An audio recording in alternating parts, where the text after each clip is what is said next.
Hi hello అందరికి నమస్తే welcome to our channel. నా పేరు రవీందర్. కర్ణాటకలో 180 కోట్లకు సంబంధించినటువంటి ఒక స్కామ్కి సంబంధించి పెద్ద ఎత్తున చర్చ జరుగుతోంది.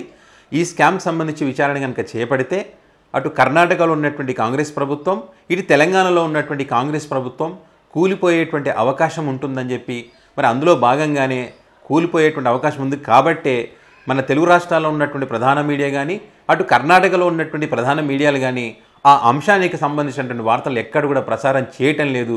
మరి దీని వెనక ఎవరున్నారు, దీని విచారణ చేపడితే ఖచ్చితంగా అసలు భాగోతం బయట పడుతుందని చెప్పి పెద్ద ఎత్తున చర్చ జరుగుతోంది.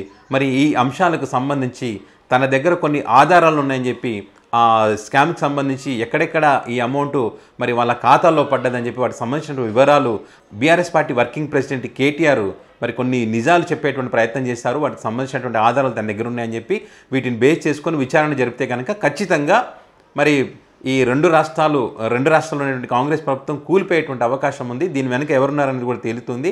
దీనికి సంబంధించి రాహుల్ గాంధీ కూడా మరి స్పందించాల్సినటువంటి అవసరం ఉందని చెప్పి కూడా కేటీఆర్ చెప్పినటువంటి పరిస్థితి. సో కేటీఆర్ ఏం చెప్పారో ఆయన మాటల్లోనే వినండి. కర్ణాటకలో జరిగిన వాల్మీకి స్కామ్ కర్ణాటక కాంగ్రెస్ కి కాదు, తెలంగాణ కాంగ్రెస్ కూడా ముచ్చెమటలు పట్టిస్తోంది. కింద మీద పడి ఇక్కడ కాంగ్రెస్ వాళ్ళు, రేవంత్ రెడ్డి గారు మీడియాని మేనేజ్ చేస్తూ విషయాలు బయటికి రాకుండా ఆపుతా ఉన్నారు.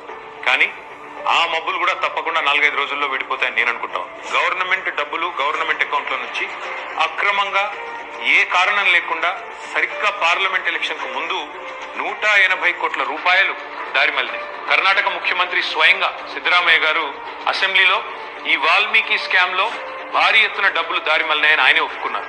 అందులో హైదరాబాద్ లోని 9 బ్యాంక్ అకౌంట్లకి 45 కోట్ల రూపాయలు ట్రాన్స్ఫర్ చేశారు. దీని మీద ఎంక్వైరీ మొదలు కాగానే ఏమైందో ఏమో తెలియదు కానీ వాల్మీకి కార్పొరేషన్ అకౌంట్ సూపరింటెండెంట్ ఆఖరికి ఆత్మహత్య చేసుకున్నాడు. ఇవాళ ఆయన కుటుంబం రోడ్డున పడే పరిస్థితి. బ్యాంక్ అధికారులతో సహా 11 మందిని ఈడీ అరెస్ట్ చేసింది.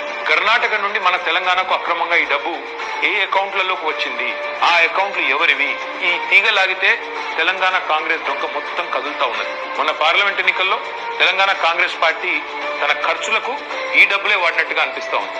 4.5 కోట్ల రూపాయలు నేరుగా V6 బిజినెస్ అనే కంపెనీకి ట్రాన్స్ఫర్ అయినట్టుగా ఆధారాలు ఉన్నాయి.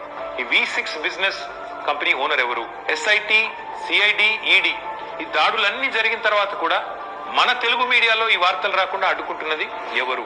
పార్లమెంట్ ఎన్నికల సమయంలో కొన్ని బంగారం షాపులు, బార్ల నుండి భారీ మొత్తంలో డబ్బులు తీసుకున్నట్టుగా తెలుస్తా ఉంది. వారికి కాంగ్రెస్ పార్టీకి ఉన్న అనుబంధం ఏంది, ఇవన్నీ కూడా బయటికి రావాలి. కర్ణాటక ముఖ్యమంత్రి సిద్ధరామయ్యను గనక పొరపాటున తొలగిస్తే పక్కన ఉన్న తెలంగాణ సర్కారు కూడా కూలుతుంది అని ఈ మధ్యనే కర్ణాటక మంత్రి సతీష్ జరికోలి అంటున్నారు. మరి కర్ణాటక కాంగ్రెస్ తో తెలంగాణ కాంగ్రెస్ కు అంతలాగా పెనవేసుకున్న ఈ అనుబంధం ఈ వాల్మీకి స్కామేనా? ఈ వాల్మీకి స్కామ్ లో భారీ మొత్తంలో వాటా తెలంగాణ కాంగ్రెస్ నాయకులకు కూడా చేరిందని ఆధారాలు దొరికినా ఈడీ ఎందుకు మౌనంగా ఉంటుంది? అసలు తెలంగాణ కాంగ్రెస్ నాయకుల మీద దర్యాప్తు జరగకుండా రక్షిస్తున్నది ఎవరు? పార్లమెంట్ లో గాయ చేసుడు తప్ప బయట మాత్రం ఏమీ తమ సొంత పార్టీ అవినీతి మీద నోరు విప్పని రాహుల్ గాంధీ ఖచ్చితంగా నోరు విప్పాలి. ఈ వాల్మీకి కార్పొరేషన్ గుట్టు విప్పాలని చెప్పి నేను డిమాండ్ చేస్తా ఉన్నాను.